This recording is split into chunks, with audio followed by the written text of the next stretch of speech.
A linguagem orientada a objetos teve como seu criador o Alan Kay. Ele introduz os primeiros conceitos de programação orientada a objeto em 1960 com a linguagem Simula. Ele era um matemático e biólogo e procurava relacionar as coisas do mundo da programação com os seres vivos. Então, para ele, o computador ideal deveria funcionar como um organismo vivo. Isto é, cada célula se relaciona com outras a fim de alcançar um objetivo, mas cada uma funciona de forma autônoma. As células poderiam também reagrupar-se para resolver outros problemas ou desempenhar outras funções. Mais tarde, ele foi contratado pela empresa Xerox, que lançou a linguagem Smalltalk. E nela foi introduzidos os primeiros conceitos de classe, objetos, atributos e métodos. Vamos ver um pouquinho mais pra frente o que são essas coisas. Então, um pouquinho da ordem cronológica. Ela teve início na década de 60 com a linguagem Simula, como eu falei anteriormente, onde foi introduzidos os primeiros conceitos orientados a objetos. Em 1972, a empresa Xerox lançou a linguagem Smalltalk.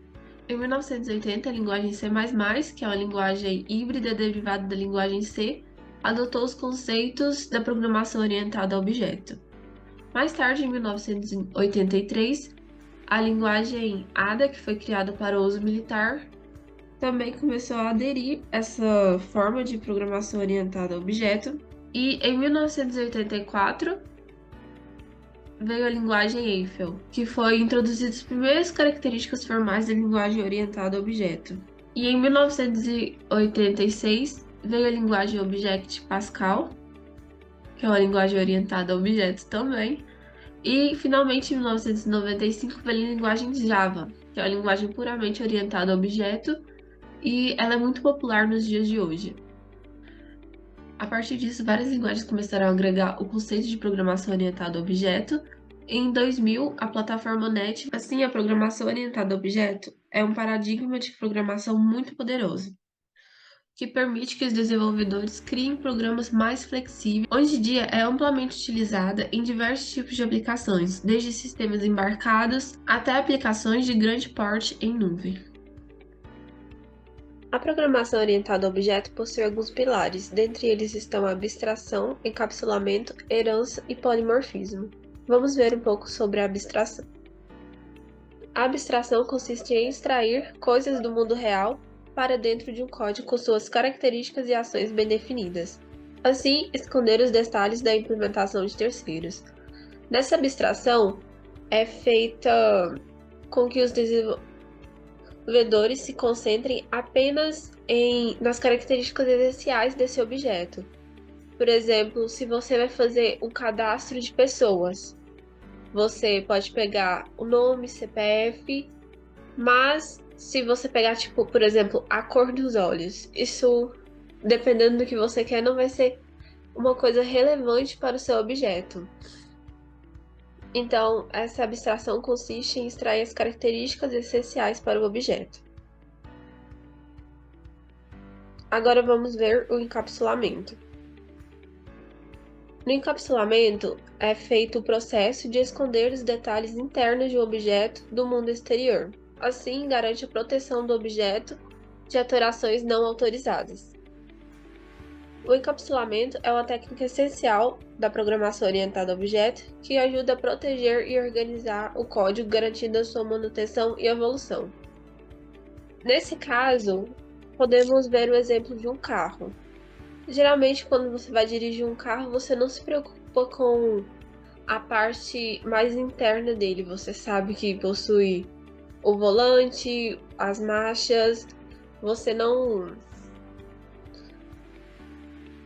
vê a parte que está escondida, que fica dentro do motor. Essas partes que não é essencialmente importante para você saber. Isso que é o encapsulamento. Ele não deixa visível essa parte, então o usuário só utiliza a parte que é essencial dele saber. A herança permite que uma classe herde características e comportamento classes já existentes, chamadas de classe base ou superclasse. Desse modo, herança consiste em, por exemplo, um animal, o que ele faz? Ele anda, come, esse tipo de coisa. Então, Ele possui essas características, que ele pode andar, ele pode comer.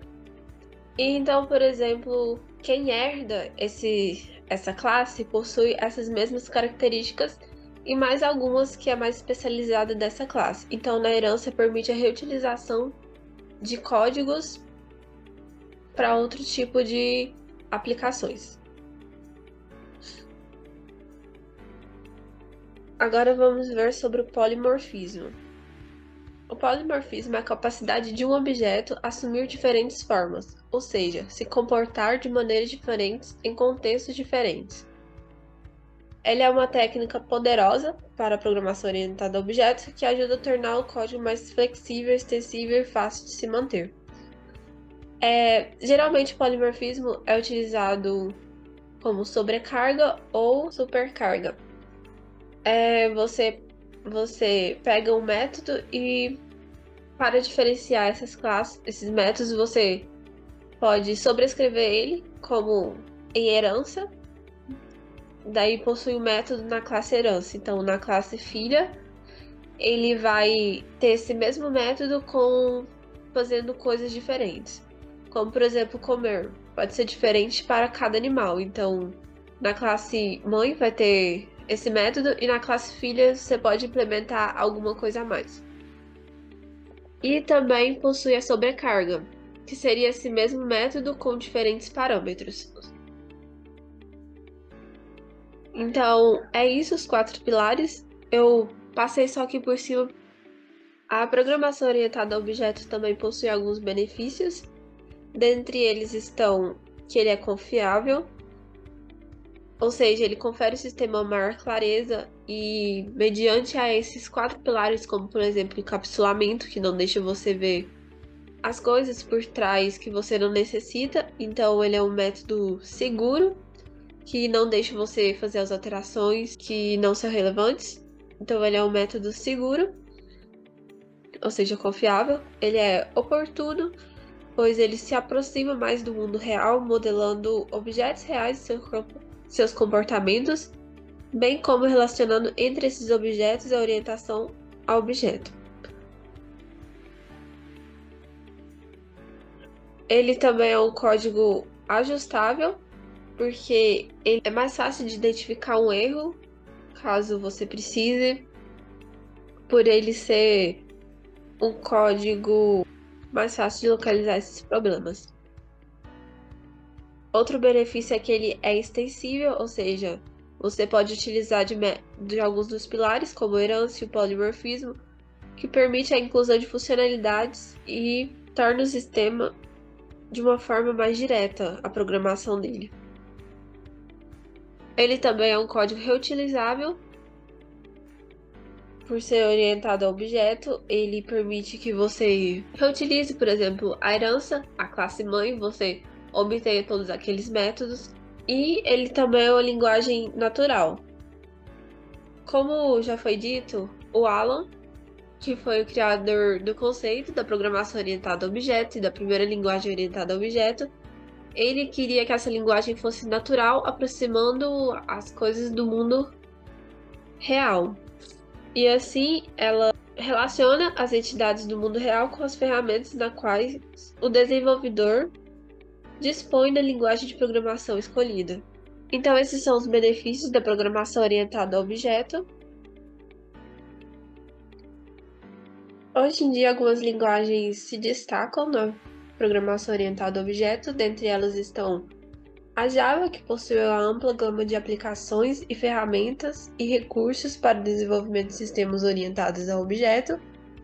C++, que foi desenvolvida a partir da linguagem C, que é uma linguagem que foi criada para ajustar aos paradigmas da época. Ela se destaca também pelo desempenho, uma vez que possibilita o uso de recursos de baixo nível como ponteiros.